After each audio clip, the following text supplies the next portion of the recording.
ایک رات میرے بابا نے وارث صاحب کو گھر بلایا اور ان سے کہا کہ ہم چاند کی شادی کرنا چاہتے ہیں, آپ اس سے پوچھ دیں کہ اگر کسی کو پسند کرتے ہیں تو ہم اس کی شادی اس سے کر دیں, ہم جو ہے نا وہ اس کی مرضی کے خلاف نہیں جائیں گے. تو میں نے ان سے کہا کہ آپ ایسا نہیں کر پائیں گے. انہوں نے کہا کہ نہیں, ہم کر سکتے ہیں.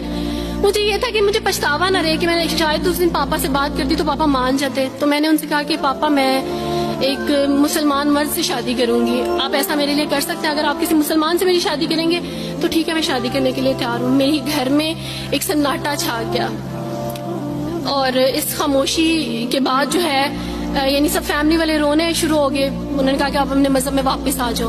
لیکن یہ ہے کہ میں دین اسلام قبول کر چکی تھی. آپ یقین جانیں جس طرح لوگ مختلف ہیں اسی طرح ان کے مسائل بھی مختلف ہیں. مجھے مینٹلی بے انتہا ٹارچر کیا گیا. مینٹلی مجھے یعنی اس چیز کا احساس دلوایا گیا کہ ماما پاپا روتے ہیں. میرے پاپا نے, آپ یقین جانیں, خود کو پھانسی لگانے کی کوشش کی میری آنکھوں کے سامنے.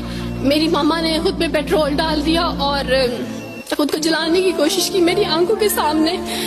اور میں اپنے روم میں بیٹھی یہ کہتی تھی کہ اللہ اگر میں حق پہ ہوں نا تو میری فیملی کو کچھ نہیں ہونا چاہیے. پھر بہرحال مجھے میری فیملی سے نکال دیا گیا یہ اس ڈر سے کہ میری وجہ سے دوسرے بہن بھائی بھی اس راہ پہ نہ چلے جائیں.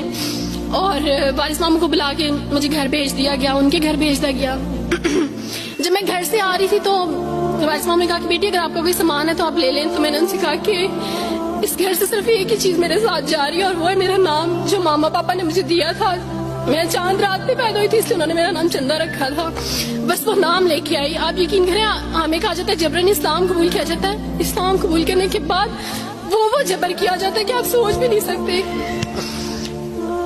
آپ کو اپنے ماں باپ سے ہی ملنے نہیں دیا جاتا, آپ کو اپنے ہی چھوٹے بہن بھائیوں کے پاس نہیں جانے دیا جاتا. آپ ہاسپٹل میں تھی ڈیلیوری کے ٹائم. آپ یقین جانے میرے پاس کوئی بھی نہیں تھا جو مجھے بیڈ سے اٹھا کے بٹھا سکتا.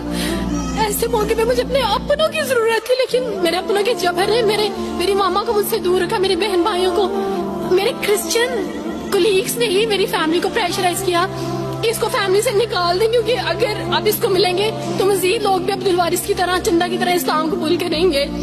میں نا ہاسپٹل میں لوگوں سے کہتی تھی کہ مجھے بیڈ سے اٹھا کے بٹھا دیں, سیزیرین کے بعد میں اٹھ نہیں سکتی, میرا بیبی رو رہا ہے, کوئی مجھے بیبی پکڑا سکتا ہے. آئیڈیا ہی نہیں تھا ہاسپٹل میں کیا کیا لے کے جاتے ہیں. میرے پاس ایک ایسا دوپٹہ نہیں تھا جو میں چینج کر سکتی. ایسے موقعوں پہ آپ یقین جانے آزمائش اور جبر اسلام قبول کرنے کے بعد ملتا ہے. مجھے آپ سب سے توقع ہے, آپ سب اسلامک اداروں سے توقع ہے کہ اب آپ ہمارے لیے اسٹیپ لیں. ہمارے اپنوں نے تو ہمیں چھوڑ دیا, انہوں نے جو ہمارے ساتھ جبر کیا, جبر کے بدلے آپ ہمارے ساتھ نیکی کریں. اب آپ کیا اسٹیپ لیتے ہیں نیو مسلمز کے لیے جن پر یہ الزام لگایا جاتا ہے کہ ان پہ جبر کیا جا رہا ہے؟ ہم پہ جبر نہیں, ہم پہ جبر اسلام قبول کروانے والوں نے نہیں کیا, بلکہ جن کے گھروں سے ہم آئے تھے اسلام قبول کرنے کے بعد جبر تو ان کی طرف سے تھا. بیٹھ کے روئی تھی.